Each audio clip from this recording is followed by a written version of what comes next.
Why is it important that developed countries contribute to some of these problems, which, I mean, they are global issues, but essentially they're developing world issues? Right.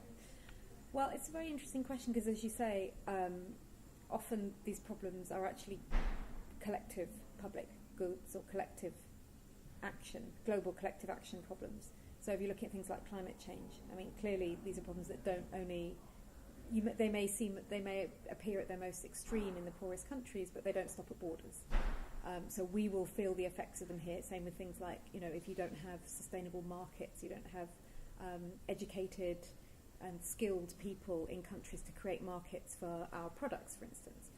If you don't have healthy populations, if you don't have, if you have places where we've seen with the recent Ebola crisis, problems that occur in developing countries have direct impacts on our lives here in the developed world. So that's clearly one argument why we need to be seeing these as domestic problems as much as we see them as international, global problems or a problem that's happening over there. I certainly think there's a moral aspect to it as well. And there's a historical aspect to it as well. If many of the patterns of kind of ingrained, entrenched poverty can be traced back to, a colonial era. So there is an element of responsibility, but there's, as I say, there's a